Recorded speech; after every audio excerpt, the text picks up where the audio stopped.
500 ఇస్తామని 3 బడ్జెట్లలో పెట్టలేదు. మహిళలకు మోసం, అవ్వా తాతలకు మోసం, రైతులకు మోసం, నిరుద్యోగులకు మోసం, విద్యార్థులకు మోసం, రాష్ట్ర ప్రజలందరినీ మీరు మోసపు చేసిండ్రు గనక మీ మోసాన్ని తెలియజెప్పడానికి బడ్జెట్ పుస్తకాలు చింపి నిరసన తెలియజేసినాం. చెవులో పువ్వులు పెట్టుకొని నిరసన తెలియజేసినాం. ఇంట్లో తప్పెట్లయితుంది? మీరు ఎవరి చెవులలో పువ్వులు పెట్టిండ్రు? ఇప్పుడు మీరు 6 గ్యారెంటీలు 100 రోజుల్లో అమలు చేస్తామని చెప్పి మీరు కదా ప్రజలకు చెవులలో పువ్వులు పెట్టినారు.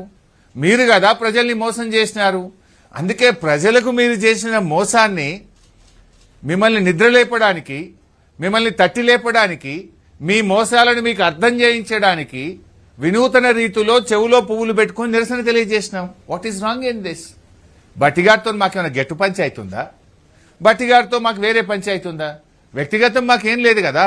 It is not with Batti garu, it is with the government. Because he is being the finance minister, డెఫినెట్ గా అడుగుతాం కదా.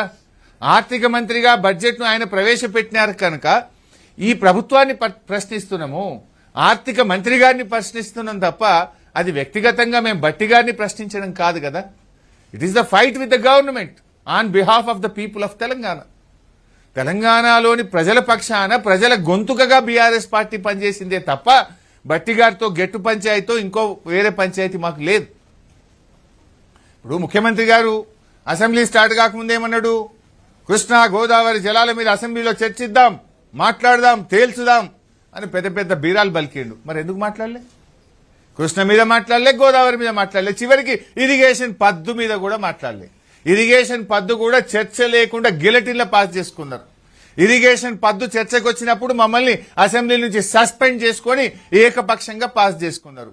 మరి ఏం ముఖ్యమంత్రి గారు, నువ్వే చెప్పినావు కదా కృష్ణా గోదావరి జలాల మీద అసెంబ్లీలో చర్చిద్దాం, ఎందుకు పారిపోయినావు? ఎందుకు చర్చించలేదు అని అడుగుతా ఉన్నాం. మేం బీఆర్ఎస్ పార్టీగా ఈ ప్రభుత్వాన్ని అనేక విషయాలను ఎత్తి కూడా చూపగలిగినాం. ప్రభుత్వ ఉద్యోగాల విషయంలో ముఖ్యమంత్రి గారు చేస్తున్న తప్పుడు ప్రచారం అని శాసనసభ సాక్షిగా రుజువు చేసినాం. మేం బీఆర్ఎస్ పార్టీ ఒక ప్రశ్న వేస్తే మా ప్రశ్నకు శాసనసభలోనే ప్రభుత్వం సమాధానం ఇచ్చింది. మేమిచ్చిన ఉద్యోగాలు 60,000 కాదు 16,000 ఉద్యోగాలే కాంగ్రెస్ పార్టీ ఇచ్చిందని శాసనసభలో ప్రభుత్వ సమాధానం ద్వారా స్పష్టమైంది. అసెంబ్లీలో మేము అడిగినాం, ఈ ప్రభుత్వం వచ్చినాక నోటిఫికేషన్ ఇచ్చినాయి ఎన్ని, ఈ ప్రభుత్వం వచ్చినాక నోటిఫికేషన్ ఇచ్చిన ఉద్యోగాలు ఎన్ని అంటే 16,000 అని సభలో ప్రభుత్వమే సమాధానం ఇచ్చింది. అంటే ముఖ్యమంత్రి ఈ 60,000 చెప్పేటి అని కాకి లెక్కలు, అవన్నీ బీఆర్ఎస్ ప్రభుత్వం ఇచ్చినవి అని ఇవాళ శాసనసభలో బీఆర్ఎస్ పార్టీ తేట తెల్లం చేసి కలిగింది. నిరుద్యోగుల పక్షాన బీఆర్ఎస్ పోరాడింది, ఈ ప్రభుత్వాన్ని నిలబెట్టింది. మీరు అబద్దాలు మాట్లాడుతున్నారు, 2 లక్షల ఉద్యోగాలు ఇవ్వలేదనేటువంటి విషయాన్ని చాలా గట్టిగా బలంగా మేము వినిపించగలిగాం. మేము నిరుద్యోగుల యొక్క ఆకాంక్షల్ని గట్టిగా ప్రశ్నించగలిగినాం. అదేవిధంగా బీసీల 20,000 కోట్ల బడ్జెట్ కానీ, బీసీ వెల్ఫేర్ బోర్డులు, వివిధ కులా సంఘాలకు, అదేవిధంగా బీసీ కార్పొరేషన్కు కేటాయించిన నిధులలో ఒక్క పైసా కూడా ఈ 2.5 ఏళ్లలో ఖర్చు చేయలేదు అనే విషయాన్ని కూడా బీఆర్ఎస్ పార్టీ ఈ కాంగ్రెస్ ప్రభుత్వాన్ని ముద్దాయిగా నిలబెట్టింది. బీసీల గొంతుకగా ఇవాళ బీఆర్ఎస్ పార్టీ పనిచేసింది.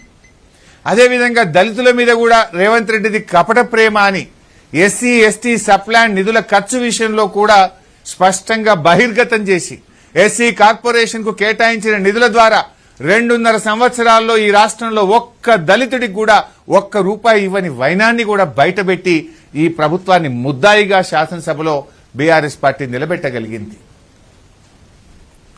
మొత్తంగా మీరు సభలో చూస్తే కాంగ్రెస్ పార్టీ పాలసీలను గాలికి వదిలేసింది. రేవంత్ రెడ్డి గారు పాలసీలను గాలికి వదిలేసిండు. పహల్వాన్ల భాష మాత్రం మాట్లాడిండు. ఒక ఆయన నిలబడవా పహల్వాన్ అంటుండు.